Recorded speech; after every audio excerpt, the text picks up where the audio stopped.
I can't find my wig. Oh my god, where's my wig? Oh my god, where's it? Oh my god. I saw a lot of people talking crap about the new Scooby-Doo show called Velma on HBO Max, and I thought to myself, well, I like Scooby-Doo, so why not give this one a shot as well and see how it goes.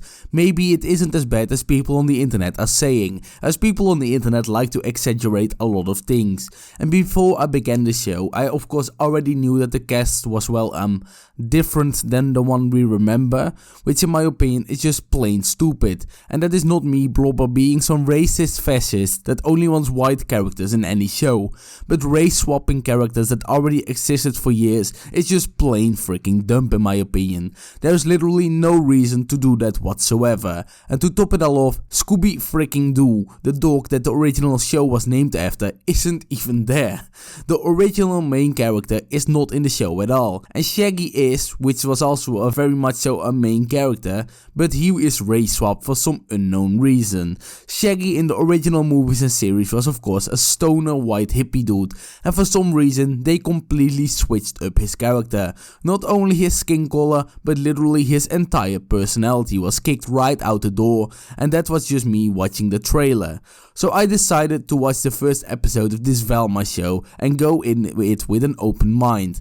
Now while I'm saying this, the audience score of Velma is sitting on a great 7% on Rotten Tomatoes, so I was not full of hopes, but regardless, I still wanted to watch with somewhat of an open mind, and maybe, just maybe, all the hate on the show wasn't deserved at all. That maybe if you look past the Scooby-Doo team and how they messed that one up, that it was actually a good show behind that HBO produced. Well, spoiler alert, it isn't a good show at all. It was even worse than you can imagine. Let's begin with the cartoon style of this series. Maybe it's just me personally, but I just don't like it. It isn't satisfying to look at for a cartoon show, and maybe if you would make some over-the-top comedy show like, I don't know, Rick or Morty or South Park or something like that, it would be a good fit, but for this show it just doesn't fit it at all. It just looks plain lazy.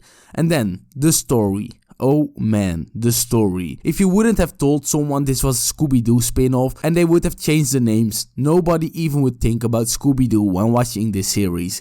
This literally has nothing to do with the original Scooby-Doo at all. They just took the title of the original show and the names of the characters as some kind of cash grab, in my opinion, because I don't see another reason to not just make another show with another title to it with these characters. And then the characters right here. All of them are just freaking obnoxious. Not one of the characters is really likable at all.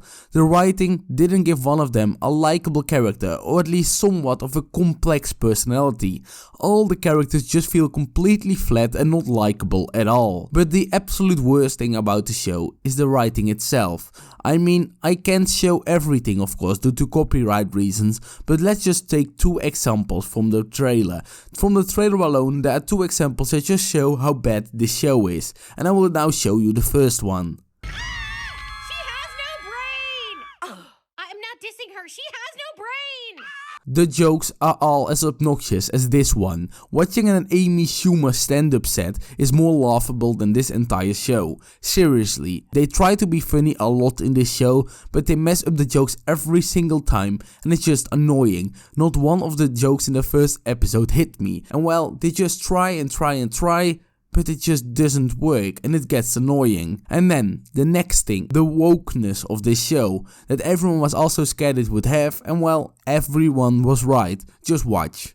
In this day and age, you can't speculate about someone's sexuality unless they're famous or Peppermint Patty. They try to play the wokeness off as a joke of some kind, in some kind of sarcastic way, but it happens so often in this show that it isn't a mistake at all. It's clear that the makers of the show wanted to push some wokeness in this show for them to feel satisfied. But in the end, what I fail to understand is just one thing. For who is this show? The makers of the show. For who did they make this? It doesn't really feel like a show for kids, so they are out of the question. So what is left right here is people that used to like Scooby-Doo that now want to watch this show. But this whole show is just one big punch in the face to these people. They really fucked up the entire Scooby-Doo cast and the entire Scooby-Doo story and put some extra layers of wokeness on top. So I don't know what HBO wanted to achieve with this series, instead of just stirring up some controversy, but this show is literally for nobody. Nobody is going going to like this and watch this, which is already obvious by its horrible Rotten Tomatoes rating. So in the end, that are my thoughts on the show. I will not be watching episode 2 as I will stay away from the show as far as possible. And with that said, if you've enjoyed, like and subscribe, a Blobfish out.